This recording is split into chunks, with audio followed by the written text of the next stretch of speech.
Dear students, welcome to ISE. Today's our discussion SI Grand Test number 16 Mathematics Part 2 explanation. Part 1 లో మనం 1 to 30 questions discuss చేయడం జరిగింది. 31 నుంచి remaining questions ఈ video ద్వారా మీకు ఎక్స్ప్లెయిన్ చేయబోతున్నాను. First 31st question. A man rose to a place 35 kilometers in distance and back in 10 hours 30 minutes. He found that he can row 5 kilometers with the stream in the same time as he can row 4 kilometers against the stream. So find the rate of flow of the stream. So here ఒక వ్యక్తి 35 కిలోమీటర్ల దూరం వెళ్ళి తిరిగి రావడానికి 10 గంటల 30 నిమిషాలు పడుతుంది. అతను ప్రవాహానికి వ్యతిరేకంగా 4 కిలోమీటర్ల దూరం ప్రయాణించడానికి మరియు 5 కిలోమీటర్ల ప్రవాహ దిశలో ప్రయాణించడానికి ఒకే సమయం తీసుకుంటాడు. అయితే సో ప్రవాహ వేగం ఎంత? ప్రవాహ వేగం ఎంత? ఇక్కడ చూడండి మీకు. సో మనకు 35 కిలోమీటర్స్ డిస్టెన్స్ ఇచ్చేశాడు. సో 35 కిలోమీటర్స్ డిస్టెన్స్ ఇచ్చాడు. పోయి రావడానికి అంటే up stream time plus down stream time కలిపి 10 hours 30 minutes. అయితే అతను ప్రవాహానికి వ్యతిరేకంగా 4 కిలోమీటర్లు వెళ్ళడానికి ఎంతైతే టైం తీసుకుంటాడో సో ప్రవాహ దిశలో ప్రయాణించడానికి అంతే సమయం తీసుకుంటాడు. అండ్ దాని మీనింగ్ ఏంటంటే సో మనకి ఇక్కడ డౌన్ స్ట్రీమ్ స్పీడ్ 5 parts అనుకుంటే అప్ స్ట్రీమ్ స్పీడ్ ఎంత అవుతుంది? 4 parts అవుతుంది. డౌన్ స్ట్రీమ్ స్పీడ్ ఏంటమ్మా? Down stream speed x is equal to 5 parts. ఇది 5 parts అండి, it's not value, 5 parts. Up stream speed ఏమవుతుంది? 4 అవుతుంది. ఒకవేళ 5, 4 తీసుకుని వెళ్దాం. 5, 4 తీసుకుని వెళ్దాం. 5, 4 తీసుకుంటే so 35 kilometres. So down stream అంటే స్పీడ్ ఎంత? 5. Down stream speed is 5 plus 35 by up stream speed is what? 4. So ఎంత పడుతుందమ్మా మనకు? 7 hours ఇక్కడ పడుతుంది. ఇక్కడ 35 హాఫ్ చేస్తే 7.5. సో 4 ఎన్ని టైమ్స్ అమ్మా? 8.75 టైమ్స్. 5 ఎన్ని టైమ్స్ అమ్మా? 7 టైమ్స్. అంటే 15.75 పడుతుంది. 15.75 hours పడుతుంది. But according to our problem so ఎన్ని అవర్స్ పట్టిందంటే 10.5 hours పట్టిందండి. 10.5 hours పట్టింది అంతే. 10.5 hours అంటే ఈ 10.5 మనకి యాక్చువల్ టైం. కానీ మనకు 5 parts 4 parts తీసుకుంటే మనకి ఎన్ని అవర్స్ పడుతుంది? 15.75 hours పడుతుంది. అంటే 15/3/4 hours పడుతుంది. అంటే ఒక్కసారి మీరు గమనించండి, దీనికి ఎగ్జాక్ట్గా ఇది 1.5 times కదా. ఎగ్జాక్ట్గా 1.5 times కదా. 10.5 into 1.5 is nothing but 15.75 కదా. అంటే ఎగ్జాక్ట్గా 1.5 times పడుతుంది. అంటే మనం తీసుకున్నటువంటి ఈ స్పీడ్స్ 5 parts 4 parts మనం ఎగ్జాక్ట్గా 1.5 times తీసుకోవాలి. 1.5 times తీసుకోవాలంటే ఎక్స్ కాస్ట్ ఏమవుతుంది? 7.5 అవుతుంది. వై కాస్ట్ ఏమవుతుంది? 1.5 times అంటే 6 అవుతుంది. అంటే 5 parts become 7.5, 4 parts become 6. ఇప్పుడు మీరు 7.56 తీసుకుంటే మీకు ఎగ్జాక్ట్గా 10.5 hours వస్తుంది. సో ఇక్కడ ఎక్స్ వై అనుకుంటే సర్కస్ అవుతుంది. ఇలాగైనా వెళ్తే డైరెక్ట్గా అటాక్ చేయొచ్చు. ఇప్పుడు మనకి ఎక్స్ తెలుసు, వై తెలుసు. అడిగిన క్వశ్చన్ ఏంటి? ప్రవాహ వేగము. ప్రవాహ వేగం అంటే c. So speed of the stream c is equal to so x minus y by 2. X minus y by 2 అంటే 7.5 minus 6, 1.5 by 2 is nothing but 0.75. Therefore, speed of the current is what? 0.75. ప్రవాహ వేగము 0.75. Next question. Assis started a business with an initial investment of 5 lakhs. In the first year, he incurred a loss of 4%. However, during the second year, so he earned a profit of 5%. So, which in the third year, it's rose to 10%. Calculate his net profit for the entire period of 3 years. So అది 5 లక్షలతో ఒక వ్యాపారాన్ని ప్రారంభించాడు. మొదటి సంవత్సరంలో 4% నష్టాన్ని సరిచూశాడు. 2వ సంవత్సరం 5%, 3వ సంవత్సరం 10% లాభాన్ని పొందాడు. అయితే ఓవరాల్గా 3 సంవత్సరాల మీద అతని నికర లాభం ఎంత? చూడమ్మా, 5 లక్షలతో పెట్టుబడితో స్టార్ట్ చేశాడు. 5 లక్షలతో పెట్టుబడితో స్టార్ట్ చేశాడు. 5 లక్షలు. మొదటి సంవత్సరం సో 4% నష్టం వచ్చింది. మొదటి సంవత్సరం 4%. అమ్మ 1% అంటే 5,000. 2 సున్నాలు తీసేయాలి. 4% అంటే 4 into 5,000 20,000. అంటే ఫస్ట్ ఇయర్ 20,000 నష్టం వచ్చింది. 20,000 నష్టం వస్తుందంటే అప్పుడు ఎంత ఉంటుందమ్మా? 4,80,000. సెకండ్ ఇయర్ ఎంత ప్రాఫిట్ వచ్చిందండి? 5% వచ్చిందండి. 5% ప్రాఫిట్. 5% ఎంతమ్మా? 4,80,000లో 10% అంటే 4,800. సో 48,000. 10% అంటే 48,000. 5% ఎంత? 24,000. ఇప్పుడు 24,000 యాడ్ చేస్తే ఎంత అవుతుందమ్మా? 5,04,000 అవుతుంది. 5,04,000. సో 5,04,000 అండి. సో థర్డ్ ఇయర్ ఎంతమ్మా ప్రాఫిట్? 10% అండి. 10% ఎంత? 50,400. అడిగింది నికర లాభం అంతే, మనకు కావాల్సింది లాభం అంతే. ఇక్కడ 20K నష్టం వచ్చింది, ఇక్కడ 24K ప్రాఫిట్ వచ్చింది. ఈ 24లోంచి ఈ 20Kని తీసేస్తే 4K ప్లస్ 50,400 54,400 అంతేగాని మళ్ళీ దీనికి యాడ్ చేసి సర్కట్ చేయాల్సిన అవసరం లేదు. సో డైరెక్ట్గా మనం చెప్పొచ్చు 54,400. ఫస్ట్ ఇయర్ 20K నష్టం వచ్చింది, రెండో సంవత్సరం 24K ప్రాఫిట్ వచ్చింది.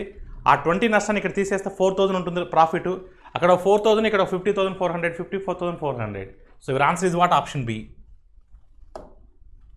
ఏ building worth 1,33,100 is constructed on a land worth 72,900.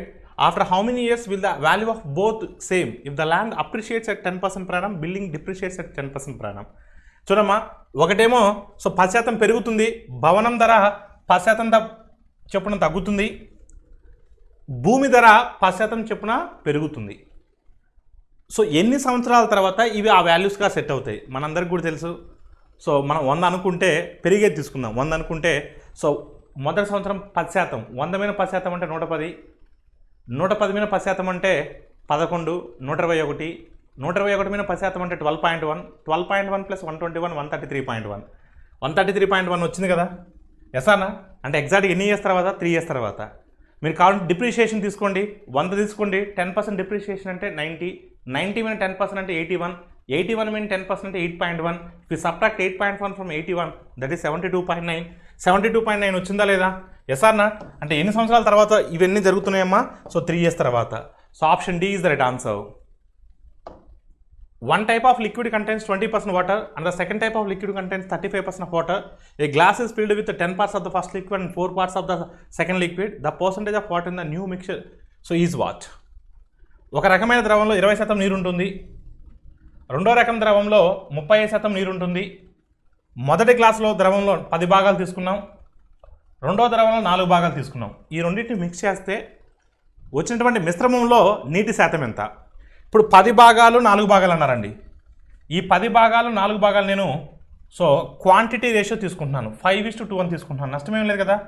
10:4ని 5:2 అని తీసుకుంటున్నాను. 5 పార్ట్స్ మొదటి భాగం, 5 × 20 అంటే ఎంతమ్మా? 100 ప్లస్ సెకండ్ దాంట్లో నీరు 30% ఉంది, 35 × 2 70. సో 170/170 సో ఎన్ని భాగాలు మొత్తం? 7 parts. So 170/7, 170/7, 724 times 168, 720 is 140, 74 is 28, 28 plus 140 168, 724 is 168, remainder is 2/7, 24 2/7. So your answer is what? 24 2/7. So 24 2/7 option. So B is the right answer. In an examination 30% 35% students respectively failed in history and geography. So while 27% of the students failed in both the subjects. If the number of students passing the examination is 248, so find the total number of students who appeared in the examination. ఒక పరీక్షలో చరిత్ర మరియు భూగోళ శాస్త్రంలో వరుసగా 30% మంది విద్యార్థులు విఫలమయ్యారు అంటే ఫెయిల్ అయ్యారు. రెండిట్లోనూ 27% మంది విద్యార్థులు విఫలమయ్యారు, ఫెయిల్ అయ్యారు. పరీక్షలో ఉత్తీర్ణులైనటువంటి విద్యార్థుల సంఖ్య 248 అయితే ఆ పరీక్షకు హాజరైనటువంటి మొత్తం విద్యార్థుల సంఖ్య ఎంత? చూడమ్మా, మనకంతా కూడా ఫెయిల్యూర్ డేటా ఇచ్చాడండి. ఇక్కడ అంతా కూడా ఫెయిల్యూర్ డేటా ఇచ్చాడు. ఇక్కడ మొత్తం కూడా తీసుకుంటే మనకు 100% తీసుకుంటాం. వెన్ డయాగ్రామ్ ద్వారా మనం వెన్ చిత్రం ద్వారా దీన్ని సాల్వ్ చేస్తాం. మొత్తం 100% అనుకుంటాం. ముందు ఫెయిల్యూర్ డేటా తీసుకుందాం. ఒకటి హిస్టరీ, ఇంకొకటి భూగోళ శాస్త్రము.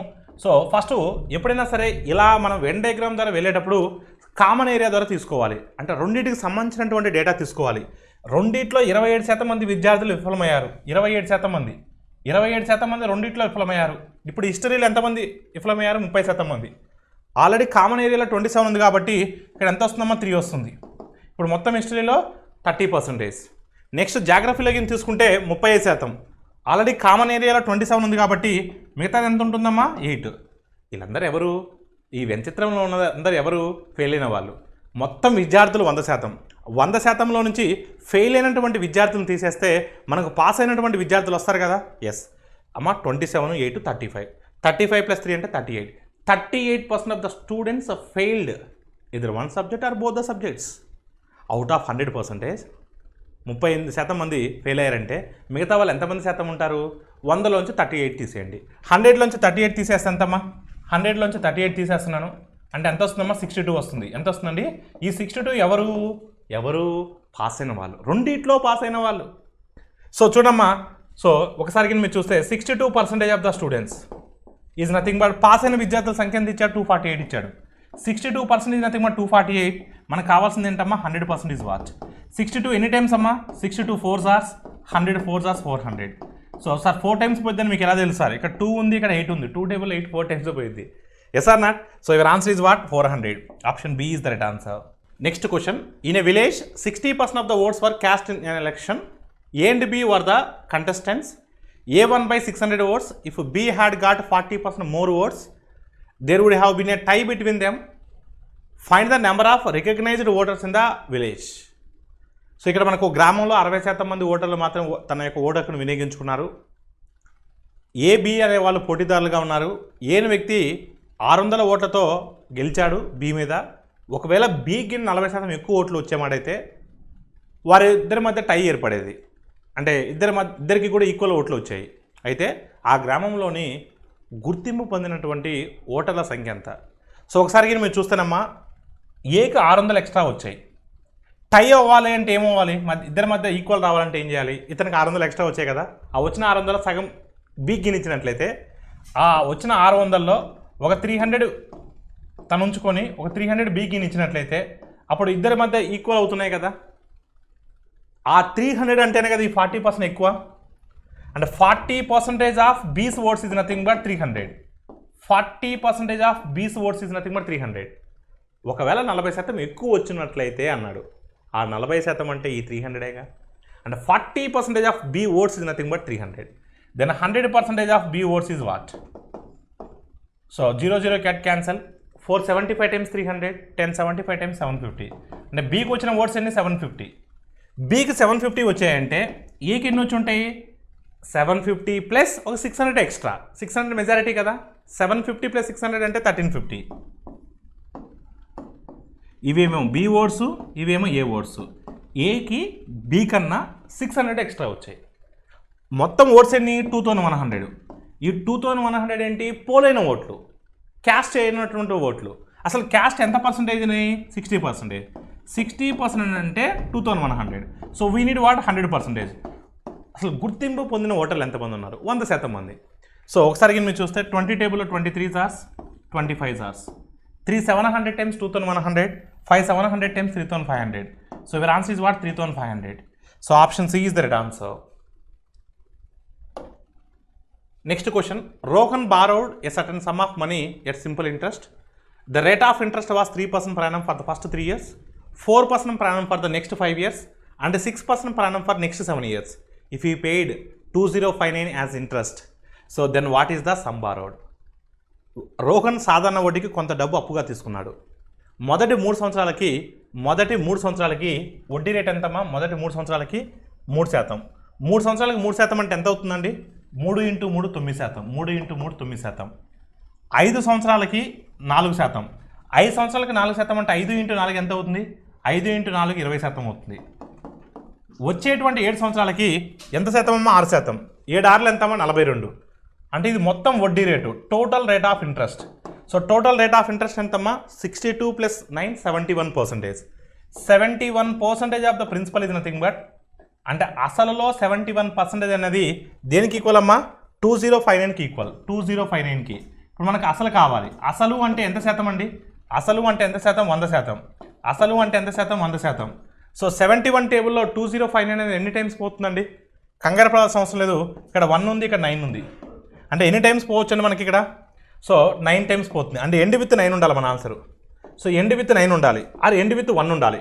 కానీ ఎండ్ విత్ 1 ఉండాలంటే ఇక్కడ 3100 ఉంది. 71 × 31 అంటే 2100 దాటిపోతుంది. మన ఆన్సర్ 2100 కన్నా తక్కువ ఉంది. అంటే ఎండ్ విత్ 9 కానీ 1 కానీ ఉండాలి. కానీ ఇక్కడ 1 ఉంది కానీ దానికి ముందు 3 ఉంది. 71 × 31 వేస్తే 2100 క్రాస్ అవుతుంది. అందుకని డి ఆప్షన్ సెలెక్ట్ చేయట్లేదు. సో నేను ఏమంటున్నానంటే 29 టైమ్స్ పోతుంది. మీరు కావాలని చెక్ చేసుకోండి. సో 9 × 1 అంటే 9 వస్తుంది. లేదా 71 × 21 అంటే 71 × 29 అంటే 2059. ఆల్ ఆఫ్ యూ క్లియర్ అండి? అదే. సో 100 × 29 అంటే 2900. So your answer is what? Option C. A sum of 7500 is divided into 2 parts. the simple interest on first part at the rate of 12% per annum is equal to the simple interest on the second part at the rate of 18%. So what is the interest on first part for 1 year? So look at here and all of you, 7,500 రూపాయలను 2 భాగాలుగా విభజించడం జరిగింది. సంవత్సరానికి 12% చొప్పున మొదటి భాగంపై వచ్చేటువంటి సాధారణ వడ్డీ, రెండవ భాగంపై వచ్చేటువంటి 18% చొప్పున వచ్చేటువంటి వడ్డీకి సమానం. వడ్డీల సమానం, ఎప్పుడైనా వడ్డీల సమానం అని ఇస్తే మీ అందరికీ కూడా చెప్పాను, R/T రేషియో. ఇక్కడ టీ అనేది 1 కాబట్టి కన్సిడర్ చేయాల్సిన అవసరం లేదు. ఆర్ ఎంతమ్మా 12%, సెకండ్ కేసులో ఆర్ ఎంతమ్మా 18%. అంటే ఏ రేషియోలో ఉంటుందండి 6 2s 6 3s. టీ ఎందుకు మెన్షన్ చేయలేదు సార్, 1 సంవత్సరమే, అందుకని మెన్షన్ చేయలేదు. నెక్స్ట్ R/T A/B నిష్పత్తిలో ఉంటే ప్రిన్సిపల్స్ రేషియో ఎలా ఉంటుంది, ఇన్వర్స్లీ ప్రపోర్షనల్గా ఉంటుంది. అంటే 3:2గా ఉంటుంది, 3:2గా ఉంటుంది. సో 3:2 అంటే మొత్తం ఎన్ని పార్ట్స్ అమ్మా 5 పార్ట్స్. 5 పార్ట్స్ 7,500 అయితే ఈచ్ పార్ట్ ఎంతమ్మా 1,500. అప్పుడు 3 పార్ట్స్ ఎంత అవుతుందండి 4,500. 2 పార్ట్స్ ఎంత అవుతుందమ్మా 3,000 అవుతుంది. సో అడిగిన క్వశ్చన్ ఏంటంటే మొదటి భాగంపై అతనికి వచ్చినటువంటి వడ్డీ ఎంత, మొదటి భాగంపై వచ్చినటువంటి వడ్డీ ఎంత. మొదటి భాగంలో అతను ఎంత ప్రిన్సిపల్ పెట్టాడు 4,500. ఆ 4,500 మీద ఎంత వడ్డీ రేటు 12%. 12% అని 4,500, 10% 450, 1% 45, 2% 90. So 90 plus so 450 540. So your answer is what 540. So option D is the right answer. Option D is the right answer. అంటే ఈ 4,500 మీద 12% అండి, 1245 times 540. 1245 times ఎంతమ్మా 540. So your answer is what 540. Manish lent out 20,000 rupees in 2 parts. He put first part at 6% per annum and second part at 8% per annum. The yearly average interest comes out to be 6.4%. What are the amounts that were lent at 6% and 8% respectively?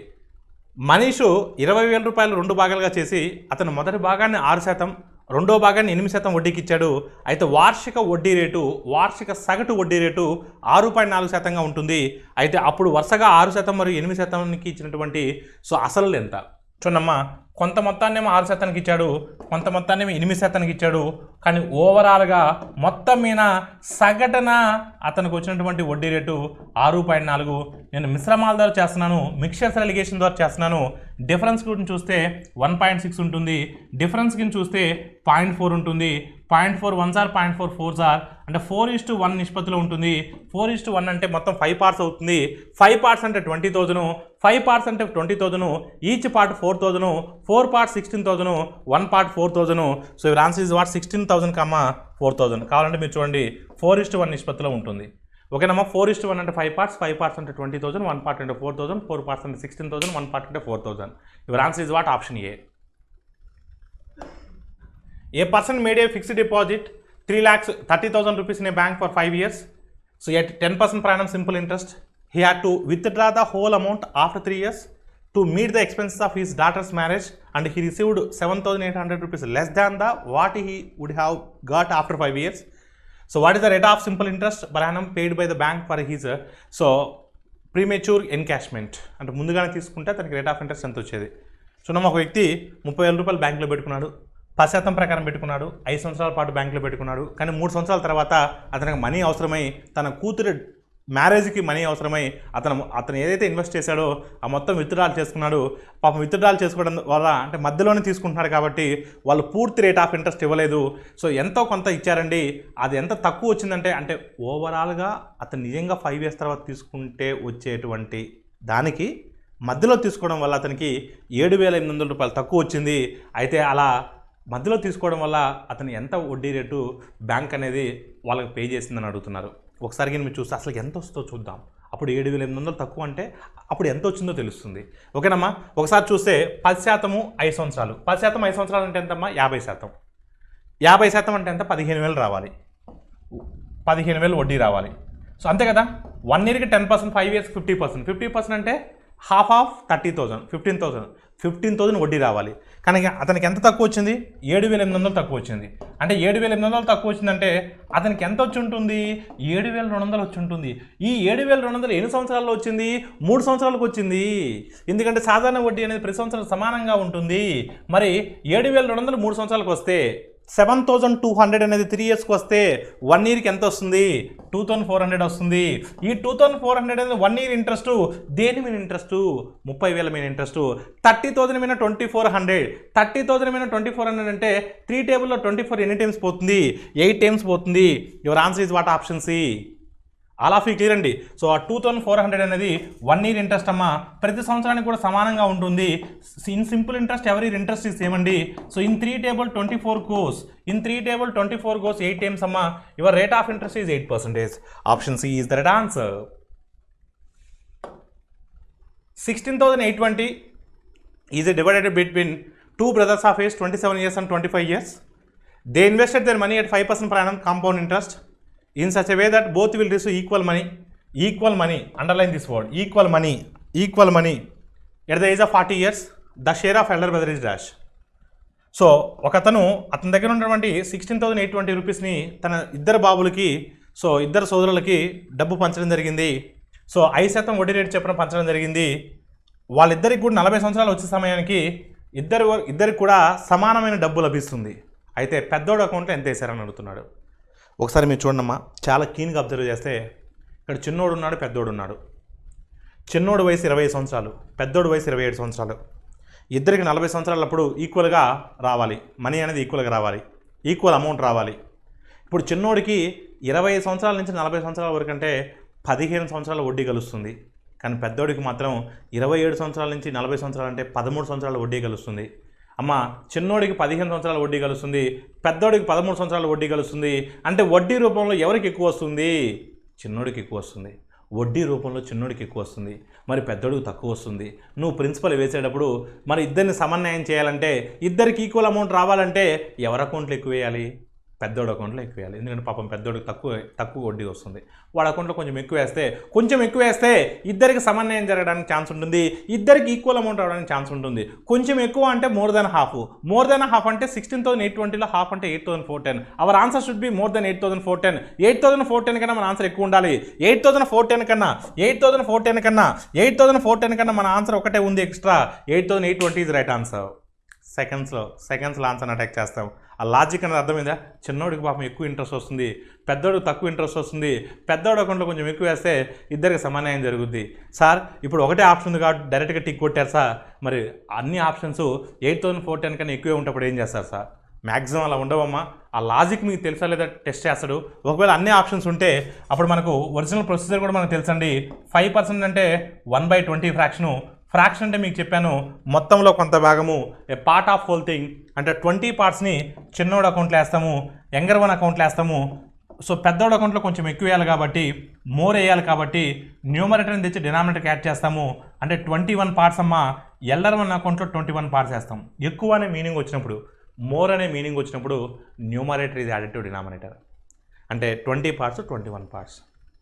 ఓకేనమ్మా.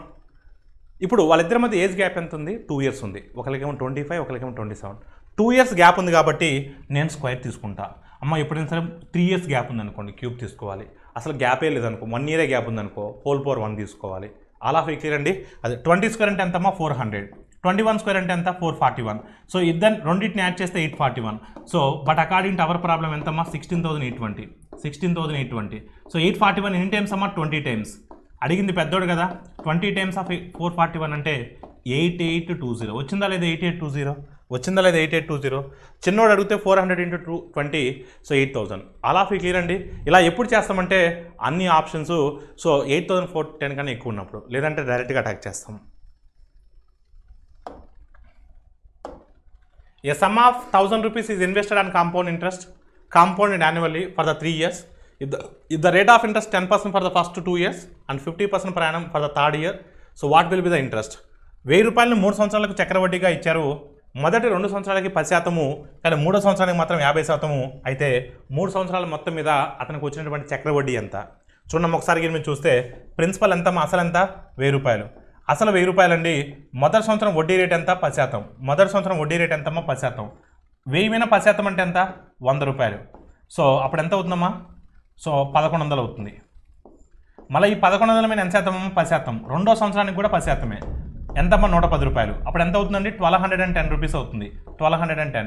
దీని మీద ఎంత శాతం అమ్మా? 50%. మూడో సంవత్సరానికి 50%. 50% అంటే ఎంత? 605. మనకు కావాల్సింది వడ్డీ మాత్రమేనండి. మనకు కావాల్సింది వడ్డీ మాత్రమే. మొదటి సంవత్సరం 100, రెండో సంవత్సరం 110, 210, 210, 605, 815. So your answer is what? 815.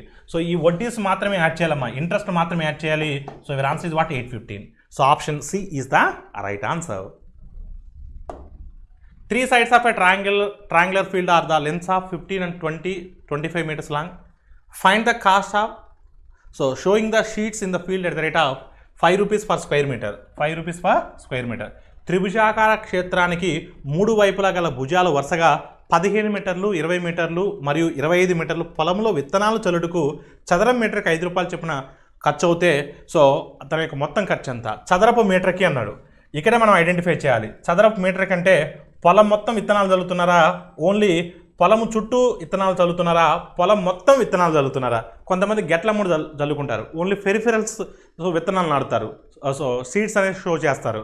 ఓకేనమ్మా. కానీ ఇక్కడ చదరపు మీటర్కి అన్నాడు, స్క్వైర్ మీటర్కి అన్నాడు. స్క్వైర్ మీటర్ అంటే అది ఏరియాకి అని, అంటే ఏరియా మొత్తం అంటే ఆ పొలం మొత్తం విత్తనాలు చల్లారు, దాని మీనింగ్ అది. ఒక్కోసారి పర్ మీటర్కి అంటాడు, ఒక మీటర్కి అంటాడు. అప్పుడు మనం చుట్టుకొలత తీసుకోవాలి, అప్పుడు మనం సర్కంఫరెన్స్, సో పెరిమీటర్ తీసుకోవాలి. కానీ ఇక్కడ పర్ స్క్వేర్ మీటర్ అన్నారు కాబట్టి ఏరియా తీసుకోవాలి, area of the triangle.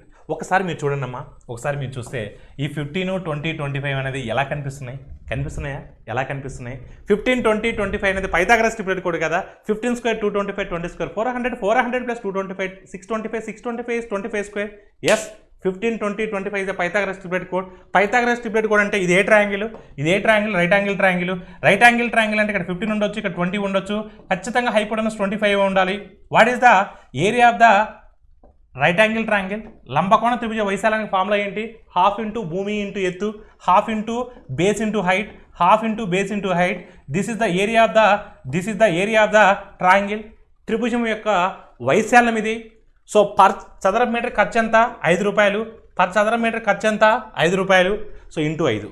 So 2 టేబుల్లో 2 10 times 10 15 times 150, 155 are 750. ఖర్చు ఎంతమ్మా? 750. So option C is the right answer. Next question. The length of each side of a rhombus is equal to the length of the side of a square whose diagonal is 40 root 2 centimeters. If the length of the diagonals of the rhombus are in the ratio 3:4, then its area is what? ఒక rhombus యొక్క ప్రతి భుజం పొడవు ఒక చతురస్రం యొక్క భుజముకు సమానము. దీని కర్ణము, చతురస్రం యొక్క కర్ణము 40 రూట్ 2 సెంటీమీటర్స్ అయితే రాంబస్ యొక్క కర్ణాలు 3:4 నిష్పత్తిలో ఉన్నట్లయితే అప్పుడు దాని యొక్క వైశాల్యం ఎంత? చూడమ్మా, చతురస్రం యొక్క కర్ణము square diagonal root 2a. Square యొక్క డయాగనల్ ఎంతమ్మా? Root 2a. అప్పుడు రూట్ 2కి రూట్ 2 క్యాన్సిల్ అవుతే side of a square is 40. Side of a square is 40. చతురస్రం యొక్క భుజము 40. అప్పుడు రాంబస్ యొక్క భుజం కూడా 40. రాంబస్ యొక్క భుజం కూడా 40. ఒక్కసారి నువ్వు చూడు, రాంబస్ యొక్క భుజం కూడా 40. రాంబస్ భుజం కూడా 40. రాంబస్లో అన్ని భుజాలు సమానంగా ఉంటాయి 40. అంటే ఇక్కడికి మీరు చూస్తే ఇది రైట్ యాంగిల్ ట్రయాంగిల్ కదా, ఇది ఒక లంబకోణ త్రిభుజం కదా, అంటే 40 అనేది హైపోటెనస్ కదా. 40 హైపోటెనస్గా ఉంటే అప్పుడు దానికి వచ్చేటువంటి 40కి వచ్చేటువంటి పైథాగరస్ ట్రిప్లెట్ కోడ్ ఏంటి? 40 రావాలంటే మనకు పైథాగరస్ ట్రిప్లెట్ కోడ్ ఏం రావాలి? 24, 32. 24, 32, 40 is a Pythagoras triplet code. అలా క్లియర్ అండి. 24, 32, 40 is a Pythagoras triplet code. 24 square plus 32 square is equal to 40 square. అంటే ఇది 24 అవుతుంది, ఇది 32 అవుతుంది. ఇది 24 అవుతుందంటే మొత్తం ఎంత అవుతుందమ్మా? ఒక డయాగనల్ ఎంత అవుతుంది? 48 అవుతుంది. మరొక డయాగనల్ ఎంత అవుతుంది? 64 అవుతుంది. ఒక డయాగనల్ 48 అవుతుంది, మరొక డయాగనల్ 64 అవుతుంది. They are asking what is the area of the rhombus? Half into product of the diagonals 48 into 64. 48 into 64. 224 times 24, 64 times 1536. అలా క్లియర్ అండి, అసలు చేయక్కర్లేదు. 4 4 4 4 are 16. End with 6, only one option is there. Your answer is what? 1536. Next question. The perimeter of a rectangle and equilateral triangle are same. Also, one of the sides of the rectangle is equal to the side of the triangle. The ratio of the area of the rectangle and the triangle is what? దీర్ఘ చతురస్రము సమబాహు త్రిభుజాలు ఒకే చుట్టుకొలతను కలిగి ఉంటాయి. ఒకే చుట్టుకొలత. దీర్ఘ చతురస్రము సమబాహు త్రిభుజము ఒకే చుట్టుకొలత. ఓకేనమ్మా? This is L, this is B. చుట్టుకొలతని equal చేస్తున్నాను అంటే 2 times of L plus B is equal to 3a. ఇంకొక స్టేట్మెంట్ ఏమిచ్చాడంటే సమబాహు త్రిభుజంలో ఒక భుజము దీర్ఘచతురస్రంలో ఒక భుజానికి సమానమంట. అది పొడవుగా వెడల్పుగా. అసలు వెడల్పుకి ఈక్వల్ అయితే ఫర్ ఎగ్జాంపుల్ వెడల్పుకి ఈక్వల్ అనుకుందాం, ఇది ఈక్వల్ అనుకుందాం, సరే ఇది ఈక్వల్ అవుద్ది. అప్పుడు 2L = ఇది అవుద్దా? అవ్వదు.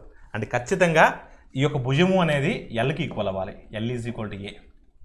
ఎల్ ప్లేస్లో ఏ పెడితే 2A అక్కడ 3A ఉంది, డిఫరెన్స్ అంతా A. ఇక్కడ 2B అంటే 2B = A అంటే B = A/2. B = what? A/2. అంటే ఎగ్జాక్ట్గా లెంత్లో హాఫ్ బ్రెత్ ఉంటుంది. L × B దీర్ఘచతురస్రాకారం యొక్క వైశాల్యము. ఓకేనమ్మా? L × B. L నేను ఏమనుకున్నా? A అనుకున్నా. B ఎంత అవుతుంది? A/2. ఇది ఏంటి? దీర్ఘచతురస్రాకారం యొక్క వైశాల్యము. సమబాహు త్రిభుజం యొక్క వైశాల్యం ఏంటి? √3/4A². √3/4A².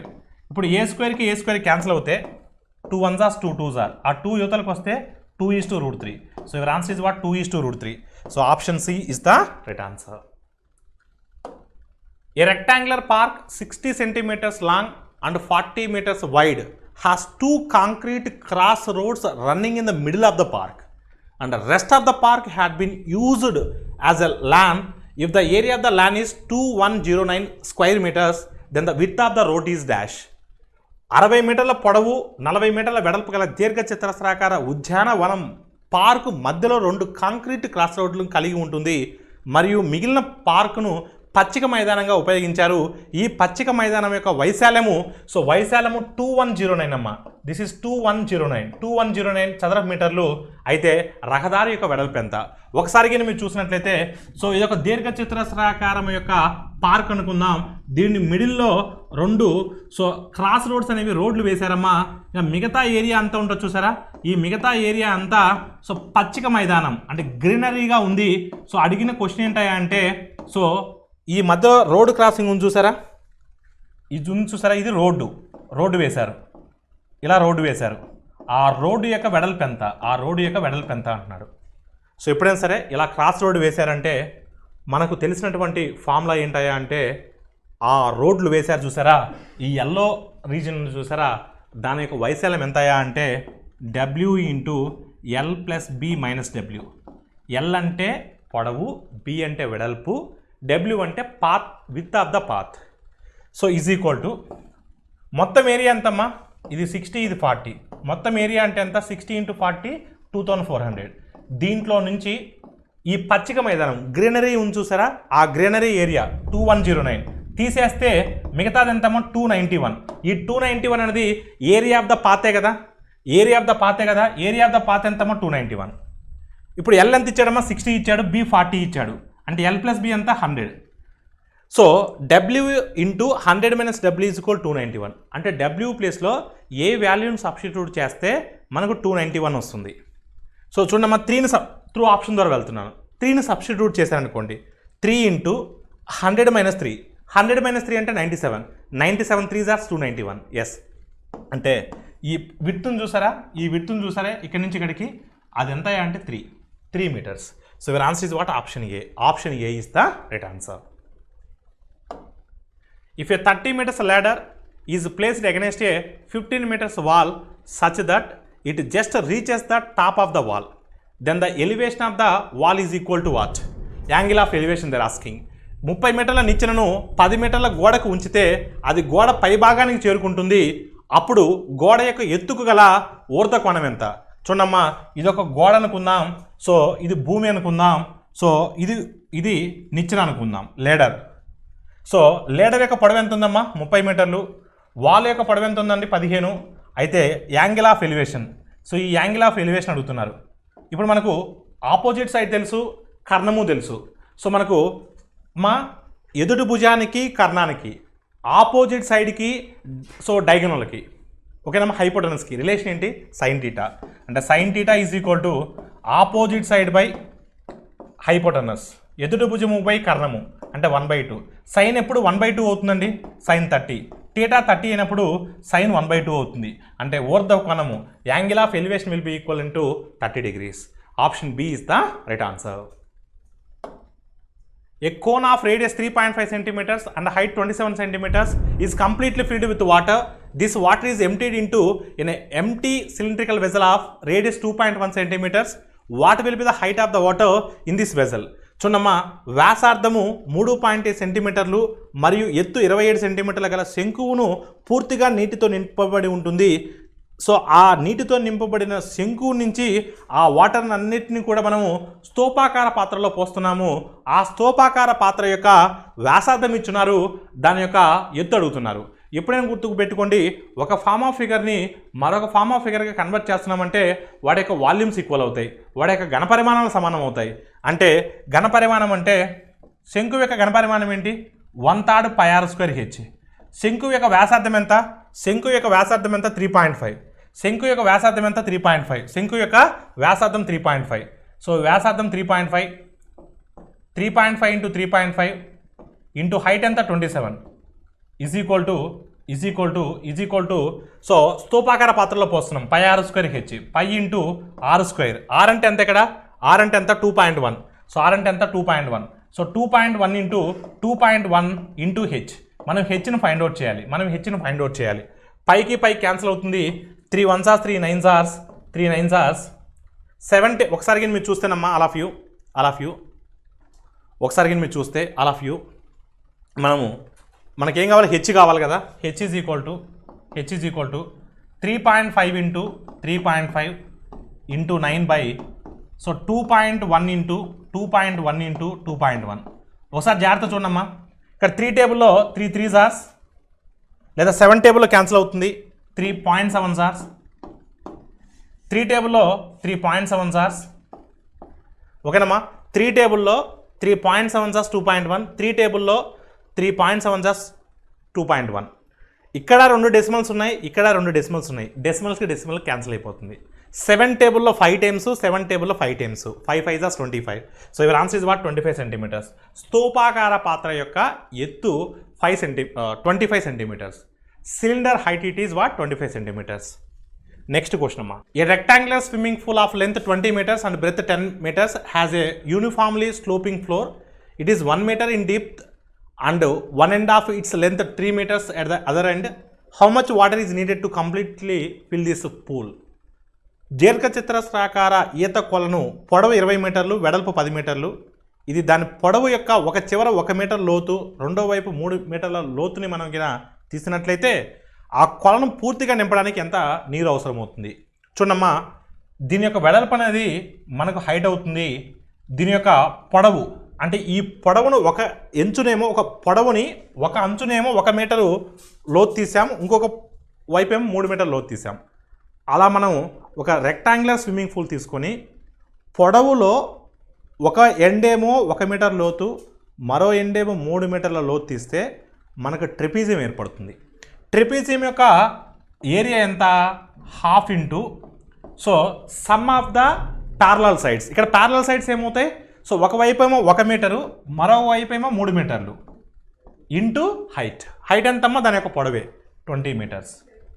ఇది ట్రెపీజియం యొక్క వైశాల్యం ఇంటూ ఆ పూల్ యొక్క హైట్ ఎంత ఉంటుంది?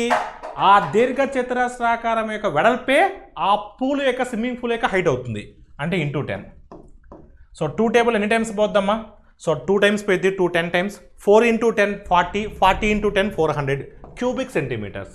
Option D is the right answer. A cuboid has dimensions 8 centimeters, 10 centimeters, 12 centimeters. It is cut into small cubes of side 2 centimeters. What is the percentage increase in the total surface area? ఒక దీర్ఘగణం యొక్క కొలతలు 8 సెంటీమీటర్లు, 10 సెంటీమీటర్లు, 12 సెంటీమీటర్లు. దీనిని 2 సెంటీమీటర్ల భుజం గల చిన్న గణాలుగా కత్తిరించబడుతుంది. అయితే మొత్తం సంపూర్ణ తలాల వైశాల్యంలో పెరుగుదల శాతం ఎంత? ఒకసారికి మీరు చూస్తే ఫస్ట్ మనము ఇచ్చింది దీర్ఘగణం కాబట్టి, ఇచ్చింది క్యూబాయిడ్ కాబట్టి క్యూబాయిడ్ యొక్క total surface area find out చేద్దాం. దీర్ఘగణం యొక్క సంపూర్ణ తల వైశాల్యం 2 into LB plus BH plus HL. LB అంటే ఎంతమ్మా? 80, బిహెచ్ అంటే ఎంత? 120, హెచ్ఎల్ అంటే ఎంతమ్మా? 96. అప్పుడు ఎంత అవుతుందండి మనకు? So 80 120 200 296, 296 into 2, 296 into 2. So 2 into 300 600, for 600 8 less అంటే 592. ఇది క్యూబాయిడ్ యొక్క టోటల్ సర్ఫేస్ ఏరియా. ఇప్పుడు మనం ఈ క్యూబాయిడ్ని చిన్న చిన్న గణాలుగా మనము తయారు చేస్తున్నాం. అసలు ఎన్ని గణాలు ఏర్పడతాయో చూద్దాం. ఎన్ని గణాలు ఏర్పడతాయి అంటే, సో పెద్ద చిత్రం యొక్క ఘనపరిమాణము బై చిన్న చిత్రం యొక్క ఘనపరిమాణం. So volume of the big figure by volume of the small figure. ఇక్కడ బిగ్ ఫిగర్ ఏంటి? క్యూబాయిడ్. స్మాల్ ఫిగర్ ఏంటి? Cube. So what is the volume of the cuboid? 8 into 10 into 12 by what is the volume of the cube? 2 into 2 into 2. 2 6 are, 2 5s are, 2 4s are, 4 5s are 20, 26 are 120. అంటే అలాంటివి మనం ఎన్ని prepare చేస్తాం? 120 prepare చేస్తాం. ఆ 120 చిన్న చిన్న గణాల యొక్క సంపూర్ణ తల వైశాల్యం 120 ఇంటూ ఒక గణం యొక్క సంపూర్ణ తల వైశాల్యం ఏంటి? 6a². 6 into a². ఏ అంటే ఎంత? 2. 2 స్క్వేర్ అంటే 4. 24 into 120. 24 2s are 48. 24 1s are 24. 24 plus 4 28. అంటే 2880. This 2880 is what? కొత్తగా ఏర్పడినటువంటి చిన్న చిన్న గణాల యొక్క మొత్తము సంపూర్ణతల వైశాల్యము. ఓకేనమ్మా? ఇది 592, అది 2880. అంటే ఆల్మోస్ట్ ఎంత ఇంక్రీజ్ అయిందండి? 2200 ఇంక్రీజ్ అయింది ఆల్మోస్ట్. అంటే ఆల్మోస్ట్ ఒకసారి మీరు చూస్తే 592 నుంచి 2880 అయిందంటే డిఫరెన్స్ ఎంతమ్మా? డిఫరెన్స్కి మీరు చూస్తే ఇది 600 అనుకుందాం, అది 2880 అనుకుందాం. అంటే అప్పుడు 2280 ప్లస్ ఒక 8 ఉంది కదా, 2288 ఇంత ఇంక్రీజ్ అయింది. ఈ 2288 అనేది దేని మీద ఇంక్రీజ్ అయిందమ్మా? 592 మీద ఇంటూ 100. ఇది ఎంత పర్సంటేజ్? ఇది అప్రాక్సిమేట్గా 600 అనుకుంటే, ఇది అప్రాక్సిమేట్గా 2400 అనుకుంటే, 600 టేబుల్లో 2400 ఎన్ని టైమ్స్ పోతుంది? 4 టైమ్స్ పోతుంది. అంటే అప్రాక్సిమేట్గా 400% ఇంక్రీజ్ అయింది. అప్రాక్సిమేట్గా 400%. Option D is the right answer. Rakesh purchased a mobile phone for 5400 and a refrigerator for 9600. He sold the mobile phone at 3/4 of its cost price and a refrigerator at 1/3 of its cost price. What was the profit or loss? Rakesh mobile ఫోన్ను 5400 రూపాయలు కొన్నాడు, రిఫ్రిజిరేటర్ను 9600 రూపాయలు కొన్నాడు. అతను mobile ఫోన్ను కొన్న ధరలో 4/3 అమ్మాడు, రిఫ్రిజిరేటర్ను కొన్న ధరకు 1/3 రెట్లకు అమ్మాడు. అయితే లాభమా నష్టమా? వస్తే లాభం వస్తే ఎంత లాభం, నష్టం వస్తే ఎంత నష్టము? ఫస్ట్ ఆఫ్ ఆల్ ఇక్కడికి మీరు చూస్తే ఇది 5400, ఇది 9600, మొత్తం మీద ఎంత అవుతుందమ్మా? 15000 అవుతుంది. మొత్తం కొన్న విలువ 15000. ఇప్పుడు ఏమవుతుంది? అమ్మిన విలువ కనుక్కుందాం. మొత్తం అమ్మిన విలువ కనుక్కుందాం. రెండు వస్తువుల యొక్క మొత్తం కొన్న విలువ 15000. అయితే రెండు వస్తువుల యొక్క అమ్మిన విలువ కనుక్కుంటే అప్పుడు లాభం వస్తుందా, నష్టం వస్తుందా? లాభం వస్తే ఎంత లాభం వస్తుంది, నష్టం వస్తే ఎంత నష్టం వస్తుందో చూద్దాం. ఒకసారి మొబైల్ ఫోన్ని 3/4 ఆఫ్ 5400, 3/4 ఆఫ్ 5400 అంటే ఎంత వస్తుందమ్మా? 4 ఎన్ని టైమ్స్ అండి? సో మనకి మనం చూస్తే కన్నా 4 టేబుల్ ఎన్ని టైమ్స్ పోతుందమ్మా? 4 1s are 4. So remainder is what? So 14, 4 3s are 12, 4 5s are. So 3 into 1350 అంటే మనకి ఎంత వస్తుందమ్మా? సో 3 into 1350 అంటే 3900. సో 4050 వస్తుంది, 4050. ఓకేనమ్మా? నెక్స్ట్ ఇది 1/3 టైమ్స్. 1/3 టైమ్స్ అంటే 4/3. సో 4/3 ఆఫ్ ఎంతమ్మా? 9600. 3 టేబుల్ ఎన్ని టైమ్స్ పోతుందమ్మా? 3200 టైమ్స్ పోతుంది. 4 into 3200 12800. సో 12800 ఈ మొత్తం యాడ్ చేస్తే ఎంతమ్మా? 16850. ఎంతమ్మా ఇక్కడ? 15000కి నువ్వు కొన్నావు, 16850కి అమ్ముతున్నావు. అంటే ప్రాఫిట్ ఎంత? 1850. So option C is the right answer. The percentage of profit earned by selling an article for 1920 is equal to the percentage of loss incurred by the selling the same article for 1280. At what price should the article be sold to make it 25%? ఒక వస్తువుని 1920 రూపాయలకు అమ్మినప్పుడు కలిగేటువంటి లాభశాతం అన్నది అదే వస్తువుని 1280 రూపాయలకి అమ్మినప్పుడు అమ్మడం ద్వారా కలిగేటువంటి నష్ట శాతానికి సమానము. అయితే 25% లాభం పొందాలి అంటే ఆ వస్తువుని ఏ ధర వద్ద అమ్మాలి? చూడమ్మా, ఇక్కడ ఒక వస్తువుని 1920 రూపాయలకి అమ్మినప్పుడు, ఒక వస్తువుని 1920 రూపాయలకి అమ్మినప్పుడు ఎంతైతే లాభం వస్తుందో, ఓకేనండి, అదే వస్తువుని 1280 రూపాయలకి అమ్మినప్పుడు అంతే నష్టం వస్తుందంట.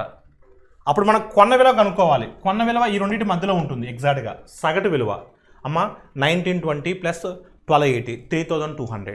3200 అంటే అప్పుడు బై 2 చేస్తే ఎంత వస్తుందమ్మా 1600. సగటు విలువే కొన్న విలువ అవుతుంది. మీరు కావాలంటే ఇప్పుడు చూసుకో, 1600 కొన్న విలువ, అమ్మిన విలువ 1920. లాభ శాతం ఎంత? లాభం 320, లాభ శాతం ఎంత? 20%.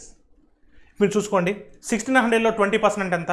320. ఇఫ్ యూ సబ్ట్రాక్ట్ 320 ఫ్రమ్ 1600 1280 వచ్చిందా లేదా? లాభ శాతము 20%, నష్ట శాతం 20%. సమానమైందా లేదా? వస్తువు యొక్క కొన్న విలువ ఎంత? 1600. వస్తువు యొక్క కొన్న విలువ 1600, కానీ అడిగింది కొన్న విలువ అడగలా. ఆ వస్తువుని 25% లాభానికి అమ్మితే మీరు అమ్మిన విలువ ఎంత అంటున్నాడు. So if you sold that article for 25% profit, so కొన్న విలువ cost price is 1600, so we need 25% profit. 25% అంటే 2 times half చేయాలి. 1 time half అంటే 800, అనదర్ టైమ్ హాఫ్ అంటే 400. సో 1600 ప్లస్ 400 ఎంత అమ్మా? 2000. అప్పుడు 25% ప్రాఫిట్కి అమ్మితే ఆ వస్తువుని ఎంత కమ్మాలి? 2000కి అమ్మాలి. Option A is the right answer. A shop keeper cheats to the extent of 10% while buying as well as selling by using false weight. So his total gain is what? ఒక దుకాణదారుడు తప్పుడు బరువు ఉపయోగించడం ద్వారా కొనుగోలు చేసేటప్పుడు మరియు విక్రయించేటప్పుడు 10% మేరకు మోసం చేస్తాడు. వాళ్ళు మనల్ని మోసం చేస్తున్నారు అంటే వాళ్ళకి అది లాభమేగా. చూడమ్మా, నాకు ఓవరాల్ ట్రాన్సాక్షన్ అనేది నాకు తెలియదండి. ఐ అజ్యూమ్ యాజ్ 100 అమ్మా. ఫస్ట్ టైం మోసం చేస్తే 10% ప్రాఫిట్ వస్తుంది. 10% ఆఫ్ 100 10, ఇట్ బికమ్ 110.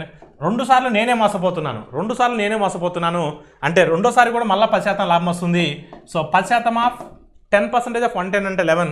అంటే ఓవరాల్గా 100 కాస్త 121. అంటే ఓవరాల్గా అతనికి ఎంత ప్రాఫిట్ వస్తున్నాయి అంటే 21% ప్రాఫిట్ వస్తుంది. సార్ మీరు తీసుకున్న దాని మీద ఎందుకు తీసుకున్నారు సార్? ఇక్కడ బాధితుడు ఒకడే, నష్టపోయింది ఒకటే, లాభపడింది ఒకటే. అంటే ఓవరాల్గా ఆ దుకాణదారుడికి 21% లాభం వచ్చింది. So your answer is what? Option D. A trader mixes 3 varieties of ground nuts costing 50 rupees, 20 rupees, 30 rupees per kg in the ratio of 2:4:3 in terms of weight and sells the mixture at 33 rupees per kg. What percentage of profit does he make? So ఒక వ్యాపారి 3 రకాల వేరుశనగలను kilo 50 రూపాయలు, 20 రూపాయలు, 30 రూపాయలు బరువు గల వాటిని 2:4:3 నిష్పత్తిలో కలిపిన మిశ్రమం కిలోకి 33 రూపాయలు చొప్పున అమ్మితే అతనికి వచ్చేటువంటి లాభ శాతం ఎంత? మిక్చర్ యొక్క కేజీ విలువ తెలుసుకుంటే మిక్చర్ యొక్క కేజీ అమ్మిన విలువ ఇచ్చాడు కాబట్టి లాభ శాతము నష్ట శాతము వస్తుంది. చూడమ్మా, 2 భాగాలు. మొదటిది ఎంతమ్మా? 2 భాగాలు 50 రూపాయలు. 2 × 50 100, 2 × 50 100. 4 parts 20 rupees, 4 × 20 80 plus 3 parts 30 rupees, 3 × 30 90 by 2 + 4 + 3, 2 + 4 + 3 అంటే 90. So 100 80 180, 180 + 90 270, 270 by 9 30. 1 కిలో మిశ్రమం వాల్యూ 30, కొన్న విలువ 30, అమ్మిన విలువ 33, లాభం 3 on 30, 3/30 10%. So your answer is what? 10%. Profit 3 rupees అమ్మా, ఎందుకంటే అమ్మిన విలువ 33, కొన్న విలువ 30 కాబట్టి లాభం ఎప్పుడు కూడా కొన్న విలువ మీద లెక్కెడతాము. Profit is always calculated on cost price. In 33 is exactly 10%. A watch is sold at a profit of 20%. If both the cost price and the selling price of the watch are decreased by 100 rupees, if the profit would have been 5% more. So original cost price of the watch is dash. ఒక వాచ్ని 20% లాభంతో అమ్ముతారు. కొన్న ధర మరియు watch అమ్మకపు ధర 100 రూపాయలు తగ్గించినట్లయితే లాభము ఇంకొక 5% ఎక్కువ వస్తుందంట. అయితే అసలు వాచ్ యొక్క కొన్న విలువ ఎంత? ఒకసారి మీరు చూస్తే త్రూ ఆప్షన్ ద్వారా వెళ్తాను, ఓకేనమ్మా. ఎందుకంటే 100 రూపాయల ఎక్స్ అనుకొని వెళ్తే సర్కస్ అవుతుంది కాబట్టి త్రూ ఆప్షన్ ద్వారా వెళ్తాను. ఆప్షన్ ద్వారా వెళ్ళేది కూడా ప్లెయిన్ నెంబర్తో వెళ్తాను. సో ఇక్కడ ఉన్న ప్లెయిన్ నెంబర్లు 500 600 ఉంది. 500తో ఫస్ట్ ట్రై చేస్తా, అది వస్తే అదే ఆన్సరు. లేదంటే 600తో ట్రై చేస్తా. ఇప్పుడు అసలు విలువ 500 అనుకుంటే, అసలు కొన్న విలువ 500 అనుకుంటే 20% లాభానికి అమ్మారు కదా. 20% మీద ఎంత? 20% ఆన్ 500 100. అప్పుడు ఎంత అవుద్దామా? 600. ఇది 100 రూపీస్ తగ్గిస్తున్నా 400. ఇది 100 రూపీస్ తగ్గిస్తున్నా 500. ఇప్పుడు ప్రాఫిట్ ఎంత? 100 రూపీస్. ఈ 100 దేని మీద? 400 మీద కదా. 100 400 మీద అంటే 100 400 మీద అంటే ఎంత? లాభ శాతం ఎంత? 20%. లాభ శాతం అంటే ఎంత? 25%. ఎస్ అన్న. అంటే ప్రీవియస్ లాభ శాతం ఎంత అమ్మా? ప్రీవియస్ లాభ శాతం ఎంత? Previous profit 20%, new profit is 25%. Profit increased by 5% అన్న అంటే మన అజంప్షన్ కరెక్టే కదా. నువ్వు ఎక్స్ అనుకుంటే సర్కస్ అవుద్ది. ఇలా చేస్తే డైరెక్ట్గా అటాక్ చేయొచ్చు. So your answer is what 500. Option B is the right answer. This is all about SI grand test number 16 mathematics part 2 explanation. ఈ పార్ట్ 2లో మనం 31 నుంచి 55 క్వశ్చన్స్ వరకు డిస్కస్ చేయడం జరిగింది. పార్ట్ 1 వీడియోలో మనం 1 to 30 క్వశ్చన్స్ డిస్కస్ చేయడం జరిగింది. Thank you all of you.